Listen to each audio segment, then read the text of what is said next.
What's something your therapist said that was life-changing?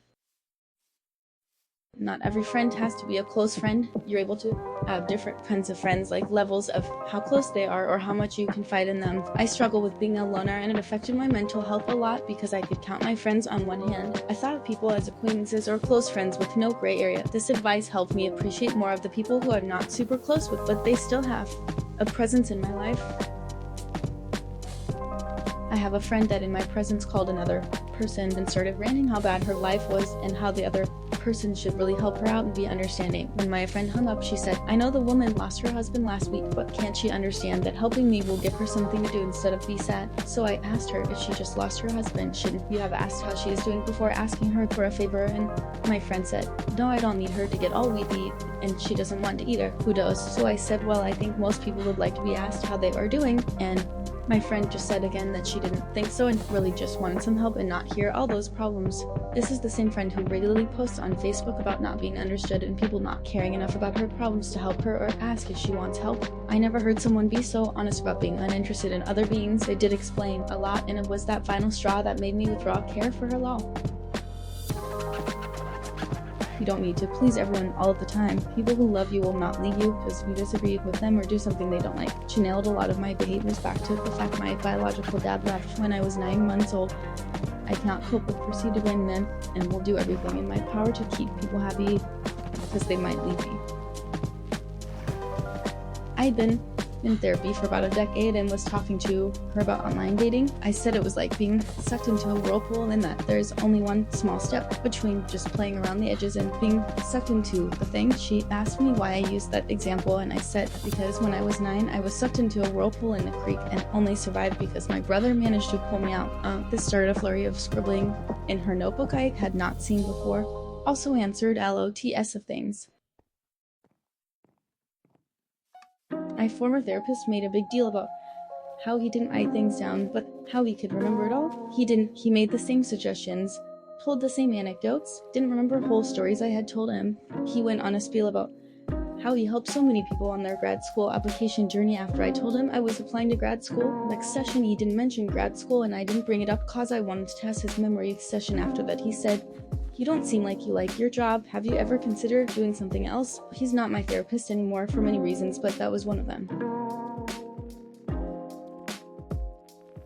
You aren't that interesting. I would have panic attacks and paranoia that people were out to get me PTSD and would think that people were judging me in grocery stores because my toddler was crying or that my hair was messy. And honestly, it boiled down to nobody cares. We're all trying to survive and get through the day, and what someone looks like or does, we observe and move on. Nobody is that interesting. Nobody, for the most part, is going to remember to a toddler crying for a brief moment or the way I was dressed or if my makeup was perfect. Nobody. The only person who will remember is me and how I made MYSELF feel.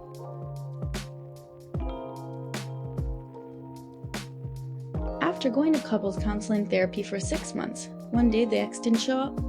An abusive alcoholic who would get physically and verbally abusive. Therapist looked at me and said, "You do know he's never going to change." For some reason that made me realize I need to move on. That was the 3rd time I filed for divorce from him. Soon after he remarried and divorced, he continues to hit rock bottom but has not changed. Fired for drinking on the job, vehicle repossessed, and now lives with his parents at the age of 60. Some people NABH.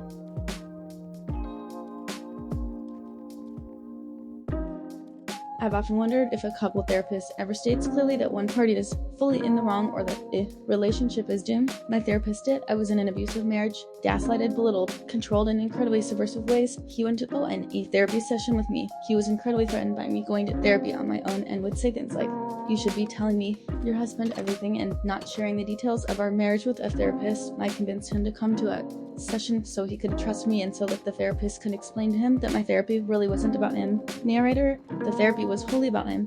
Anyway, lots of weird shit happened in that session, and my therapist called me the next day while I was at work. She knew I wouldn't be with my husband at that time and told me I was in a very precarious situation, and she advised me how and where to get help. Our next session was spent talking about the steps to, as safely as possible, extract myself from the marriage. She saved me. After abruptly leaving an abusive relationship where, among other things, I physically could only listen to music with headphones on, otherwise I'd get yelled at for being disrespectful and too loud of your life is your music. You were forced to mute yourself in that relationship, both literally with the music and with who you are as a person. It really made me realize how much of myself I hid away to try to appease someone else and make their life better when all it did was ruin mine. Over 3 years later, and I play my music out loud all the time with a different partner who loves it just as much as I do.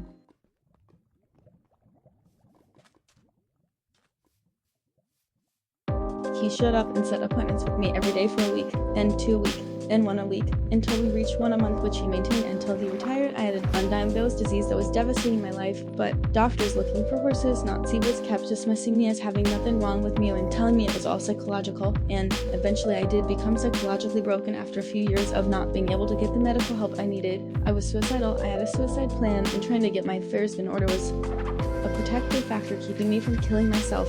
But eventually I ended up becoming impulsively suicidal, and I made an impulsive suicide attempt. So impulsive that I made the attempt unconsciously without any thought to commit suicide. In the moment I desperately needed help, I went to a mental health clinic. They said I was beyond their resources and wanted to have me committed. I had 2 cats and had not made sufficient arrangements to clear out my apartment.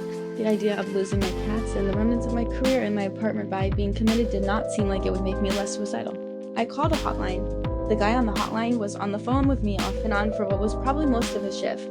For instance, had me call a friend in to pick up my firearms and the items I had acquired to carry out my suicide plan, and call the hotline back. He also arranged for me to meet a therapist the next morning. He found one willing to meet me in the parking lot of his office at 7 a.m.